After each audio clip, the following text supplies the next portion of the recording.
Hello, and welcome to day 26 of Find Your Flow. Today's pose is Setu Bhanda Sarvangasana. Setu Bhanda Sarvangasana, best known as bridge pose. So we're going to go ahead and start by laying on our backs.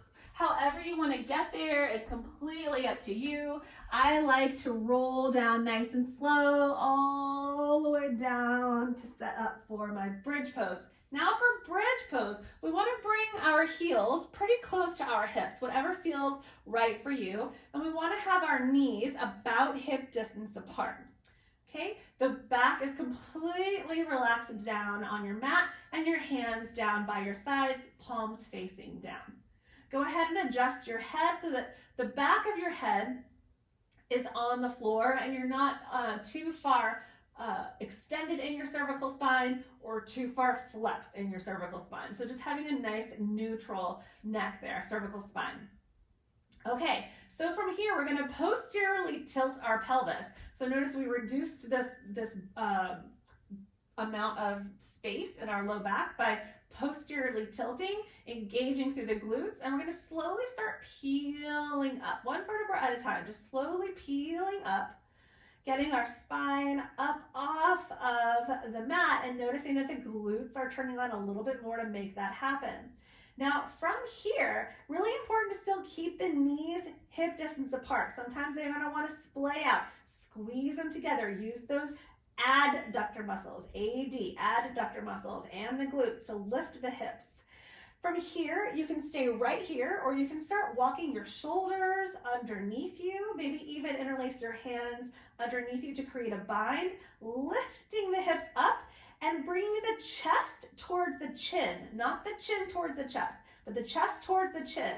So that really the only thing that's touching the mat, that's actively working on the mat, are the bottoms of your feet and your shoulders and the back of your head. The arms kind of hanging out to really reach down towards the feet, active on their own, but not pressing down to lift up.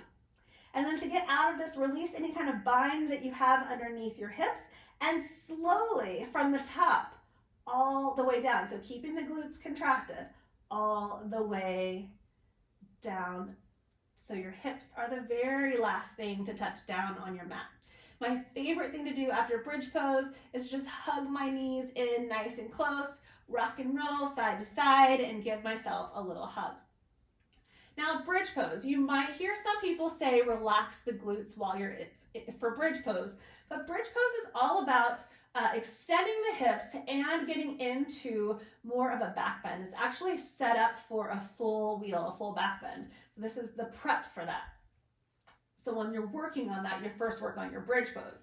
So when you lift the hips and extend the hips, the glutes have to turn on in order to extend the hips. So go ahead and extend by contracting through the glutes. And then once you've found that point where you think, okay, this is as high as I'm going to go, then you can relax the glutes a little bit, let the inner thighs and the quads then work for this pose, but be careful when you relax the glutes that this doesn't happen. We want to still keep the spine nice and long, knees pulling towards each other so they don't splay out and they stay right over our ankles and in line with our hips. All right, so play around with bridge pose. And let's see those binds underneath for those of you that feel pretty comfortable in bridge pose. Interlacing your hands and reaching your hands down towards your feet is a wonderful addition. You can even hold on to your ankles if that's available to you and help get into an even deeper back bend from there. So try it out and I will see you for day 27. Namaste.